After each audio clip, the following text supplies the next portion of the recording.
The loan officer's expression was the first thing that told me something was wrong, and I have spent enough years reading faces across a desk to know the difference between a person processing paperwork and a person deciding how to deliver bad news. I had walked into the branch on Prescott Avenue in Columbus that morning to refinance the home equity line I had been carrying for 6 years, a small, manageable balance I was finally in a position to pay down. Her name was Denise. She had helped me twice before, and she knew me by name the way people in a small branch do when you have been a customer since before they were born. She typed. She looked at the screen. She stopped typing and looked at it a second longer than she needed to, and then she looked up at me with the specific neutral expression of someone whose training has just kicked in ahead of their instincts. She said, "Mr. Bennett, would you excuse me for just a moment?" She picked up her desk phone and turned slightly away from me, and I could hear the low register of a conversation I was not meant to follow. She hung up and said, "Someone from our lending office is going to come speak with you. It won't be long." She said my name once more than the moment required, and I have been in enough rooms across enough years to know what that means. I had spent 31 years as a claims adjuster for a regional insurance company, the last 14 of them investigating fraud specifically, and there is a particular rhythm to the way people behave when they are managing you toward information they don't want to say plainly. I stood to the side of the counter and waited, and the branch went on with its ordinary Tuesday morning around me. A man refilling the coffee station, a young couple at the next window asking about a car loan, the ordinary hum of a bank doing ordinary business while my particular morning was about to stop being ordinary at all. A door opened and a man in his 30s came out wearing a gray suit that fit him like he'd bought it for exactly this kind of job. Close-cropped hair, a firm handshake, the specific practiced warmth of someone who has been sent to deliver something carefully. He introduced himself as Marcus Feld, the branch's senior loan officer, and asked if I would step into his office. I said of course, and followed him down a short hallway into a room with 2 monitors and a chair positioned across the desk in the exact configuration built for conversations like the one I was about to have. He closed the door. He sat. He turned one of the monitors toward me with the deliberate care of a man who had rehearsed this moment more than once that morning, and he said, "Mr. Bennett, before we talk about your refinance request, I need to show you something. 3 days ago, an application was submitted through our online portal for a home equity line of credit against your property on Larchmont Drive. It was approved yesterday afternoon. The funds, $41,000, were disbursed this morning at 8:52 by wire transfer." He let that sit in the room, the way a man lets a fact sit when he has already decided how the rest of the conversation is going to go. He said, "The application included your social security number, your date of birth, a scanned copy of what appears to be your driver's license, and an electronic signature. Mr. Bennett, I need to ask you directly. Did you submit this application?" I said no. I said it quietly. Because 31 years of sitting across from people delivering bad news teaches you that the volume of your voice is not what makes a fact true, and I did not need to raise mine for this one to be true. He clicked the mouse and turned the second monitor toward me, and it showed the scanned driver's license from the application, my name, my old address from before we moved, a photograph that was not recent, pulled from somewhere, attached to a form that was not mine. He said, "The IP address associated with the submission traces to a residential address in Dublin, Ohio." He said it like a man reading a coordinate off a map, waiting to see if it meant something to me. It meant everything to me. Dublin, Ohio was where my son-in-law's parents lived, and it was also, as it happened, the town where my daughter Renee had moved 8 months earlier after she and her husband separated, and she went back to stay with them, while she, as she had put it to me on the phone, got back on her feet. I sat with that for a moment longer than the room probably expected me to. I said, "Is the money still traceable? Has it moved?" Marcus Feld said, "The wire went to an account at a different institution. We flagged it within 11 minutes of disbursement due to a security hold on the account, which meant it did not fully clear before our fraud department caught the anomaly. It is currently frozen pending investigation. If you file a police report today, we can begin our internal recovery process immediately." I said, "I'm going to need copies of everything. The application, the license scan, the wire confirmation, all of it." He said we could have that ready within the hour. I said, "Thank you," and I sat back in the chair and looked at the frozen image of my own face pulled from some old file and stitched onto a document I had never seen. And I understood, before he said another word, that my daughter had used my social security number, taken out a loan against a house I had paid off 9 years ago, and moved $41,000 while I was at home doing the crossword with my coffee. But here is the thing my daughter did not know sitting in that house in Dublin, and it is the thing that changes everything that comes after it.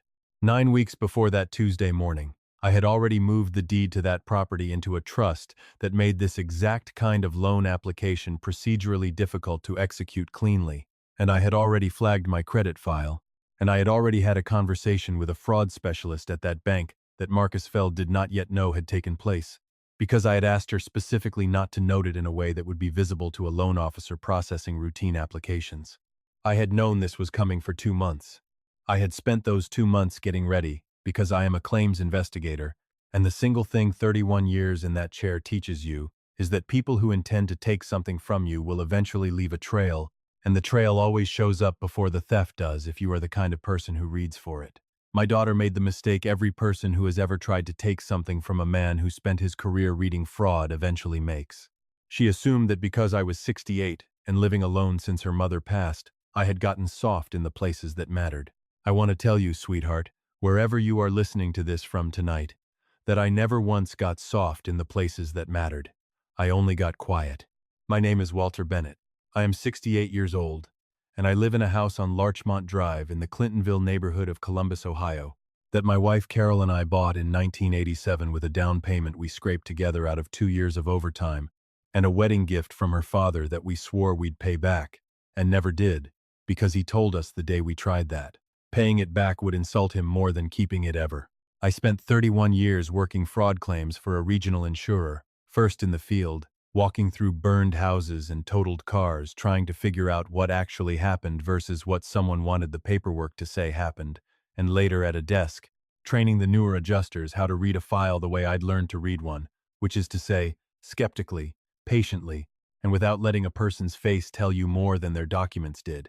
Carol used to say I'd have made a terrible poker player and a worse liar, because I could never keep my expression neutral about anything that actually mattered to me, but that I had built an entire career on being able to read that same tell in everyone else. She wasn't wrong. She was rarely wrong about anything, which was either the most comforting or the most exhausting thing about being married to her for 39 years, depending on the week. Carol taught 4th grade at Indianola Elementary for 28 years, and had the specific gift of never once, in 3 decades of watching 9-year-olds lie about missing homework, losing her patience with the lying itself, only with the reasons behind it, because she always believed the reasons were the more interesting problem. She kept a small vegetable garden along the side fence that she tended every spring and summer with a rigor she never applied to anything else in her life. Tomatoes and green beans and a stubborn patch of basil that came back every year whether she planted it again or not. She died in February of last year. A stroke, no warning, gone between a Thursday and a Friday, and I am not going to describe those first months because they belong to me, and because that description would not serve what I'm telling you now. What will serve it is this. Carol died in February, and by April, 10 weeks later, my daughter Renee had asked me 3 separate times how things stood with the house, and whether I'd updated anything with a lawyer, since her mother passed. I have 2 children. My son Daniel is 42, lives 40 minutes away in Westerville with his wife and their boy, teaches high school biology, and calls me every Sunday night without fail, and has never once, not in the 14 months since Carol died, asked me a single question about money or the house or what I planned to do with either. He has his mother's patience applied in a different direction. He had also told me twice, carefully, without accusing anyone of anything outright, that he thought I should be careful with Renee, and I had heard him say it both times, and had not moved quickly enough on what I heard, because she is my daughter. And because for a long time I told myself that Carol would have known how to handle this better than I did. And I deferred to a version of her judgment that wasn't actually available to me anymore. Renee is 39. She had been married for 11 years to a man named Curtis, who worked in commercial real estate, and had the specific manner of someone who has calculated exactly how much charm a room requires and delivers precisely that amount, no more. They separated in the fall, and Renee moved back to Dublin to stay with Curtis's parents temporarily, which struck me at the time as an odd arrangement for a separating couple, but she told me it was about proximity to their son's school district and I didn't push it, because I have learned that not every strange decision your adult child makes is one you're entitled to interrogate. Renee is smart. She has always been smart, capable in the way that makes people underestimate how much that capability can be turned toward something you'd rather it wasn't turned toward, and I had watched that particular quality of hers for years, and had spent those years not naming what I was watching because Carol had always insisted Renee would find solid ground eventually, and I trusted Carol's read on our daughter more than I trusted my own instincts, right up until Carol wasn't here to have a read on anything anymore. The questions started small. In April, she asked whether I'd talked to a lawyer about updating the will since Mom passed. In May, she mentioned a friend of hers whose father had died without proper estate paperwork and the mess that had followed. And she mentioned that Curtis, even separated, still had contacts in real estate lending who could walk me through what the Larchmont house might be worth if I ever thought about downsizing. I noted every one of those conversations in the small spiral notebook I have kept on my nightstand since I was 30 years old. Because in 31 years of fraud work you learn that memory is not evidence, and a notebook is. And dated notation is not a personality quirk in my line of work. It is simply the job, carried home. By June she was asking about my online banking. Said she worried about me managing bills alone now. Said Curtis's mother had helped set up automatic payments for his father, and it had simplified things enormously for them. And could she come by and help me set mine up? And all she'd need was my login to configure it properly. I told her I had managed my own accounts without help for 11 years running and intended to keep doing so. She said she only wanted to help. I said I appreciated that, I noted it. In August, I came home from the hardware store to find her in my study, and she had a reason. She said she was looking for a box of Mom's old photographs she remembered from the closet, which was plausible. Carol had boxes in that closet going back decades. But when I walked in, Renee was at my desk instead of at the closet, and she closed my laptop a half-second before I fully registered it had been open. I didn't say anything that day. I noted it after she left, the way I have noted every finding in 31 years of reading files where the story on paper didn't match the story I was being told out loud. I spent the following week going through my own accounts with the same discipline I'd spent 3 decades applying to other people's claims. I found a login on my checking account from an IP address that traced to Dublin, Ohio, at 1:40 in the morning on a night in July. 4 minutes of activity, no transaction completed, but someone had gotten in who had my credentials. And someone who had my credentials was living 40 minutes from that IP address. I also pulled my credit report and found a soft inquiry from a lending company in June that I had never authorized, a pre-qualification check against the Larchmont Drive property, blocked from becoming a hard inquiry only because I had frozen my credit years earlier as a standing precaution. A habit from watching 31 years of other people's identities get quietly disassembled by people they trusted. I sat at my kitchen table with those 2 findings in front of me for a long time. I know what a pattern in a file looks like when the stated story stops matching the data. I had been filing this particular pattern away in the place you file things you aren't ready to name yet. Sitting there in August, I was ready to name it. The next morning, I called an attorney, a woman named Priscilla Odom, who handled elder law and estate disputes out of a modest office above a dry cleaner on High Street, which told me something useful about the kind of practice it was before I'd even sat down, because the fanciest offices are rarely the ones doing the most careful work. A colleague from my old claims department had referred 2 people to her over the years and described her, in the specific shorthand professionals use about other professionals, as someone who does not like surprises. Neither do I. I walked in with my notebook, a printed summary of what I'd found, and a copy of my existing will, drafted back in 2015 and never touched since. She read through everything without a flicker of reaction, the way the best people in any profession review information, and when she finished, she set it down and looked at me directly. She said, "Mr. Bennett, I want to ask you something plainly. Do you believe your daughter intends to take action against your assets?" I said, "I believe she's already begun." She asked about my son. I told her Daniel had warned me twice, and had no part in whatever this was, and that I was certain of that the way I am certain of very few things. She asked what outcome I wanted. I said, I want the record to show exactly what happened, in order, with dates, because that's the only thing that's ever mattered in my line of work, and I don't see any reason it should matter less in my own life. And I want her to understand, eventually, that I knew, and that I was never the man she thought she was dealing with. What Priscilla laid out and what I executed over the following 2 months, working with the same precision 31 years of fraud investigation had built into me, was this. I moved the deed to the Larchmont house into a revocable trust, naming Daniel as successor trustee. I opened a new primary account at a credit union across town that had no history connecting it to me in any record Renee could access, and I moved the bulk of what Carol and I had saved over 4 decades into it.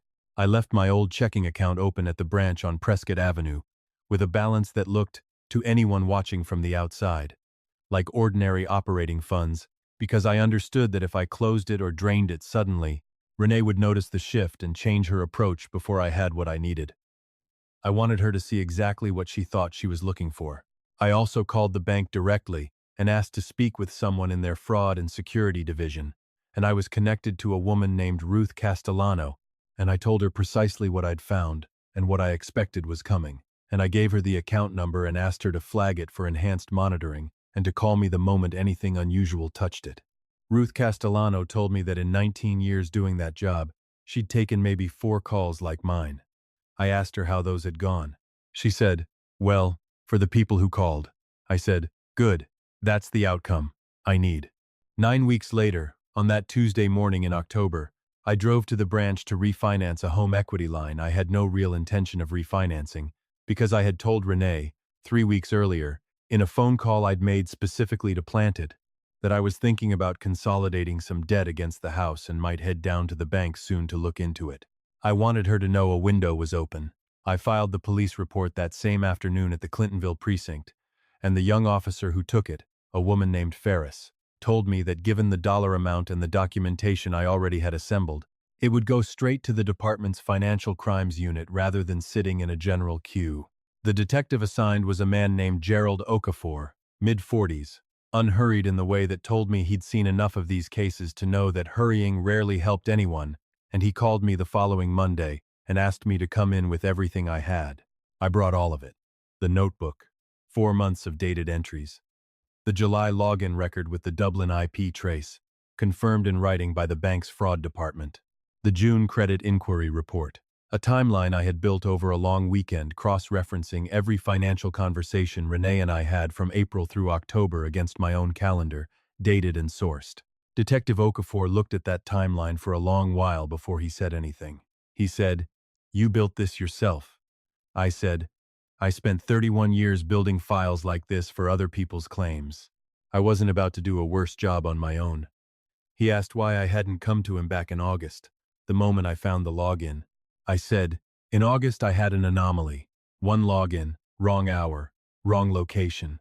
An anomaly isn't a case. A case is what I had this morning, with the wire transfer and the forged signature and the full timeline behind it. I needed the whole shape of it before I moved." He was quiet for a second and then he said, "And now you have it." I said, "Now I do." I called Daniel from the parking lot outside the police station. He picked up on the second ring, the way he always does, like he's been half expecting the call his whole life without knowing which call it would turn out to be. I told him everything: the bank, the loan officer, the frozen wire, the police report, the July login, the June inquiry, the 2 months I'd spent quietly restructuring everything before I ever walked into that branch. He was quiet while I talked, the particular quiet of a person listening rather than waiting for his turn to speak, which is a thing his mother taught him without ever explaining she was teaching it. When I finished, he said, "Dad, how long have you known?" I said, "Since August. I didn't want to tell you until I had it confirmed, because I didn't want you carrying something you couldn't act on." He was quiet again. And then he asked if I was all right. I said, "I'm clear. That's what's available to me right now, and it'll do." He asked if I wanted him to come over. I said, "Not yet. Wait until I know the shape of the investigation. There'll be a point where I need you here, and I'll say so plainly when that point comes." He said, "Okay," and then he said, "For what it's worth, Mom would have seen this a year ago." I said, "I know. She always read people faster than I did. I've only ever been fast with numbers and files. The rest of it takes me longer." He said, "You got there, though." I said, "I did. I did." I drove home and sat on the back step and looked at Carol's garden.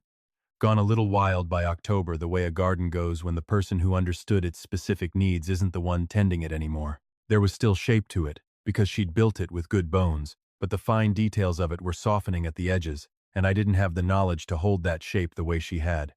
I thought about her garden notebook, tucked in a drawer in the mudroom, and I went and got it, and I sat on the step, reading her handwriting, for the better part of an hour, 3 seasons of a garden she'd never see finish another cycle. I understood, for the first time with any real precision, what she'd been growing and why, and what each part of it actually needed from me now that it was mine to keep alive. I went inside and made dinner and called Daniel again, and we talked for half an hour about nothing important, his son's soccer season, a book he was reading, and neither of us brought up Renee, because there was nothing left to say about her that wasn't already sitting in a detective's file, moving on its own schedule now. The investigation ran 9 weeks. Detective Okafor called twice more, and an assistant prosecutor named Louis Farrow reviewed everything I'd handed over with the kind of attention it had taken me 2 months to make sure it deserved. What they established was this. Renee had accessed my laptop during her August visit to the study, confirmed by digital forensics on the session logs pulled from my own machine. She had used what she found there to monitor my accounts for roughly 3 months. She had submitted the June credit inquiry, blocked by my standing freeze. She had, working from Curtis's parents' address in Dublin, submitted a fraudulent home equity application in October using my social security number and a scanned, altered copy of an old driver's license photo she'd apparently pulled from a family email chain years earlier, and had forged an electronic signature that cleared the bank's automated review before a human being ever laid eyes on it. The forensic pull on her phone, obtained under warrant in November, showed a notes file where she had tracked the balance on my Prescott Avenue account across nearly 3 months, the last entry logged at 8:41 that Tuesday morning, 11 minutes before the wire went out. It read, 41 available. Moving now. I should be done by 9. She had been watching a number for months, waiting for the morning she believed I had no particular reason to check anything. No appointment. No cause to look at that account before she was finished with it. She did not know I had put a fake appointment on my own calendar 3 weeks earlier specifically so there would be a paper trail showing I had reason to be at that bank that day. She did not know about Ruth Castellano or the enhanced monitoring flag or the credit union across town holding what that Prescott Avenue account only appeared to hold. She had spent 3 months watching a screen and walked her in-laws' address straight into a wire transfer, and she never once considered that the house she thought she understood might have finished changing while she wasn't looking. Curtis, when the investigation reached the text messages between them about the plan, hired a lawyer separate from Renee's and gave a statement describing his role as peripheral, someone who'd been generally aware something was happening but hadn't understood the scope of it. Detective Okafor relayed that to me with the particular dry patience of a man who has heard, generally aware, offered as a defense more times than he can count, and has a very settled private opinion about what it usually means. Renee was charged in December with identity theft, wire fraud, and forgery. Her attorney entered a not guilty plea, and the case was set down for the following spring. She did not call me between October and the charges being filed. I did not call her. Daniel kept calling every Sunday the way he always had, and we talked about his students and his boys' grades and the particular strange politics of an Ohio winter, and we mostly left Renee out of it, because there was nothing productive left to add to what was already moving through channels neither of us controlled anymore. I went to see Priscilla in January to confirm the trust was holding exactly as it should. She reviewed it and told me it was clean, that the criminal case wouldn't touch the structure at all, that the Larchmont house and my primary savings were fully insulated regardless of how the plea went. I asked about the $41,000. She said the bank's fraud recovery process was underway, that given the frozen wire status and the strength of the file, they expected to make me whole within a few months. I told her I'd left that balance sitting there fully prepared to lose it, that recovering it wasn't the part I'd been counting on. She looked at me for a second and said, "Most people wouldn't think about it that way." I said, "Most people didn't spend 31 years reading other people's worst mornings for a living." She almost smiled at that. Renee took a plea in April. Restitution in full. A suspended sentence. 5 years of probation. A felony record that will follow her the rest of her life whether or not it ever comes up again. Louis Farrow called after the hearing and told me it was the strongest outcome the evidence supported. And I told him I understood that and was grateful for the work. The restitution came through in June, and I deposited it into the credit union account and wrote the date in my notebook the way I write every closed file, and then I sat at the kitchen table with my coffee and let myself feel, for the first time since February of the year before, something that wasn't quite relief and wasn't quite grief but sat somewhere adjacent to both, the particular stillness of a thing finally being over rather than still unfolding. Daniel drove down the weekend after the plea, and we sat on the back step in the June evening, and he helped me figure out what Carol's stubborn basil actually needed that I'd been getting wrong all spring. He remembered her explaining it once, years back, that it wanted more shade than people assumed and less water than the tag on the seed packet claimed. We found the line in her notebook eventually, in her handwriting, underlined twice. Less water than the packet says. That was Carol, precise even in her own margins. We talked about Renee once that evening, for maybe 10 minutes, in the settled way people talk about something resolved but not fully behind them. Daniel asked how it had gotten this far without either of us stopping it sooner, and I told him I thought the honest answer was the one I'd landed on with every fraud file I'd ever closed in 31 years, that the person doing the taking convinces themselves the target isn't paying attention, and that conviction feels true, right up until the moment it doesn't, and by then it's usually too late for them and not for the person they underestimated. He said, "She should have known that about you." I said, "She knew me before your mother died. She never updated the file." He said that sounded exactly like something I'd say. I told him it was the only language I've ever really been fluent in. The garden is coming back, not what Carol had it, not her precision, but closer than it was a year ago. I've been following her notebook page by page, learning in my 60s what she learned across 4 decades of Saturday mornings, and the basil came back thick this summer exactly where her underlined note said it would. I built my own file the same way she built that garden, not for the moment I'd need it, but for the moment after, when having it would be the difference between what was possible and what wasn't. 31 years of reading other people's worst days turned finally, carefully, toward my own. The record was the record, and for the first time in a long time, the record was mine to keep.